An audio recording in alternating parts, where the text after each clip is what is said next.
নমস্কার বন্ধুরা, আপনাদের সবাইকে স্বাগতম জানাচ্ছি ঝটপট বাংলা ইউটিউব চ্যানেলের আরও একটি নতুন ভিডিওতে।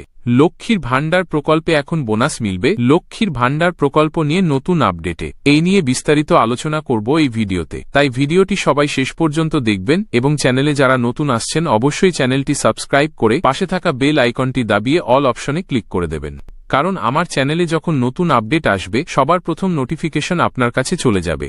পশ্চিমবঙ্গ সরকারের অন্যতম জনমুখী প্রকল্প লক্ষ্মীর ভান্ডার, এবার সেই প্রকল্পের নতুন করে ভাতা বৃদ্ধির ঘোষণা আসতে চলেছে বলেই সূত্রের খবর। বিশেষত পুজোর আগেই কিছু শ্রেণীর মহিলারা পেতে পারেন অতিরিক্ত বোনাস বা বাড়তি টাকা। সূত্র অনুযায়ী এই ঘোষণা হতে পারে জুলাই মাসের শেষ দিক বা আগস্টের প্রথম সপ্তাহে। সরকারি সূত্রে খবর অনুযায়ী রাজ্য সরকারের তরফে মূলত সাধারণ এবং তপশিলি জাতি ও উপজাতির মহিলারা লক্ষ্মীর ভান্ডার প্রকল্পে এই ভাতা পেয়ে থাকেন। এবার সেই তালিকাতেই সংযোজন হতে পারে বোনাস সুবিধা। 25 থেকে 60 বছর বয়সী মহিলারা যারা পরিবারের উপার্জনক্ষম নন, তপশিলি জাতি ও তপশিলি উপজাতি বিভাগের মহিলা উপভোক্তারা যাদের মাসিক আয় নির্দিষ্ট সীমার নিচে, এই তালিকার বাইরে থাকা মহিলারাও ভবিষ্যতে বিশেষ অবস্থায় এই বোনাস পেতে পারেন এমন সম্ভাবনার কথাও জানানো হয়েছে। কত টাকা বোনাস বা বাড়তি ভাতা দেওয়া হতে পারে?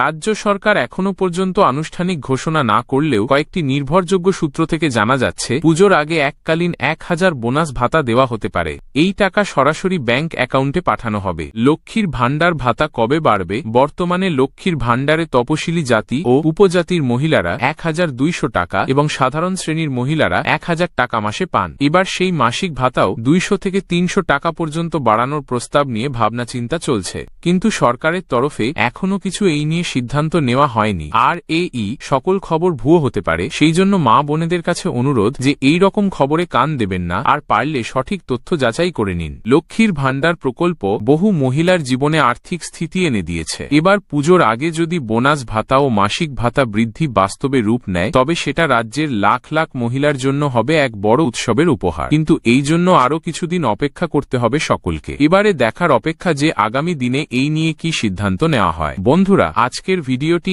এতটাই। ভিডিওটি ভালো লাগলে অবশ্যই একটি লাইক করে চ্যানেলটি সাবস্ক্রাইব করে দেবেন। দেখা হচ্ছে পরের ভিডিও।